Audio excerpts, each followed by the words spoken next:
সালামু আলাইকুম বন্ধুরা, ডাক্তার ফরহাদ হোসেন আছি আপনাদের সাথে। যে যেখান থেকে দেখতেছেন, আন্তরিক কৃতজ্ঞতা। ইতিপূর্বে আমি বেশ কিছু ঘরোয়া মেডিসিন সম্পর্কে বলেছি, যেগুলো আপনারা ঘরোয়াভাবে ইউজ করে বেনিফিটেড হয়েছেন।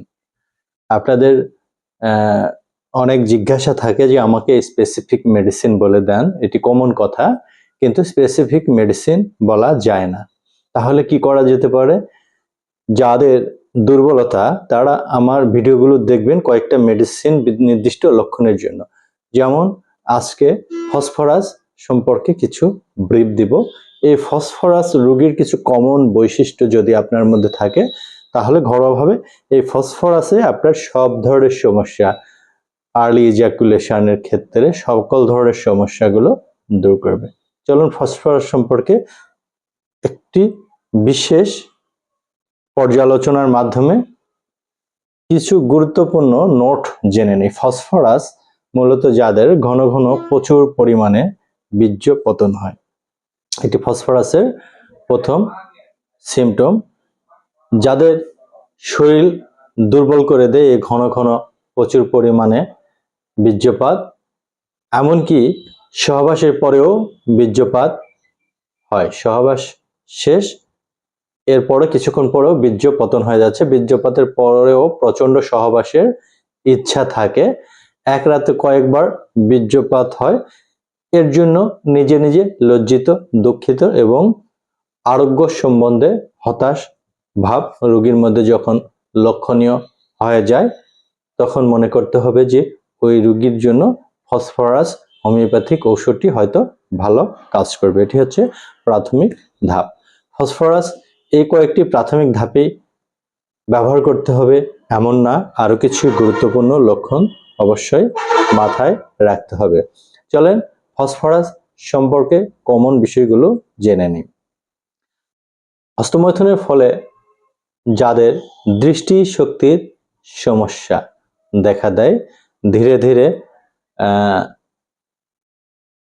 আবসা দেখা শুরু হয়, ওই সমস্ত ব্যক্তিদের জন্য ফসফরাস বিশেষ হোমিওপ্যাথিক মেডিসিন। যৌন অপব্যবহারের ফলে স্বাস্থ্য সম্পর্কে অস্বাভাবিক উদ্বেগ, ব্যাধি যদি কারো থাকে, ফসফরাসের লক্ষণ।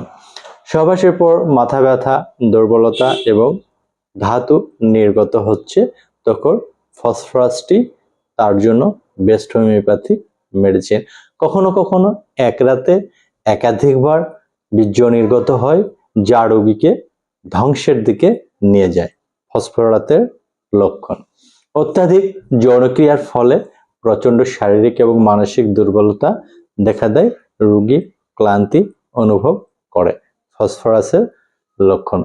রাতে এবং মলত্যাগের সময় বীর্য পতন হয়, ফসফরাসের লক্ষণ। সহবাসের সময় হঠাৎ লিঙ্গ দুর্বল এবং শিথিল হয়ে যায় এবং বীর্যপাত হয় না, বেঁধে যায়। This is symptom of phosphorus. পুরুষদের যৌন শক্তি দুর্বলতা, যৌন শক্তি হ্রাস, যৌন শক্তি জাগ্রত হয় না, টেস্টিস স্পর্শকাতর এবং ফোলা ভাব লক্ষণীয়, ফসফরাসের লক্ষণ। মোট 8টি লক্ষণ বলেছি। এই 8টি লক্ষণ ফসফরাসকে নির্দেশ করে। এই 8টি লক্ষণ যদি আপনার থাকে, 8টির মধ্যে যদি 6টিও থাকে, মনে করবেন ফসফরাস আপনার জন্য ভালো। এরপর ফসফরাসের ফুল স্টাডি করে এই একটি মেডিসিনই আপনাকে সামগ্রিক সব ধরনের দুর্বলতা থেকে দূর করে পার্টনারশিপ দীর্ঘস্থায়ী করতে পারবে। সো ফসফরাস ব্যবহার করবেন কিভাবে? গ্লোবিউল বা পিলে করে 4টি করে পিল, প্রথমে পিলে মিশিয়ে নিতে হবে। 4টি করে পিল 3 বেলা খাবারের আগে চুষে চুষে খেতে হবে। পাওয়ার বা শক্তিকৃত মেডিসিন লিকুইডে ব্যবহার করতে হলে 1 থেকে 2 ফোঁটা 3 বেলা খাবারের আগে খেতে হবে। কতদিন খাবেন? খাওয়ার সাথে সাথে রেজাল্ট চাইলে হবে না, 1 থেকে 2 মাস, মিনিমাম 1 মাস, সর্বোচ্চ 2 মাস পর্যন্ত খাবেন, আপনার ইন্টারকোর্সের শক্তি বহু গুণ বৃদ্ধি পাবে। সো অ্যাপ্লাই করতে পারেন যদি এটি আপনার সিমটমগুলো কভার করে। ভালো থাকবেন, নিরাপদে থাকবেন। দেখা হবে নতুন কোনো ভিডিওতে। আসসালামু আলাইকুম।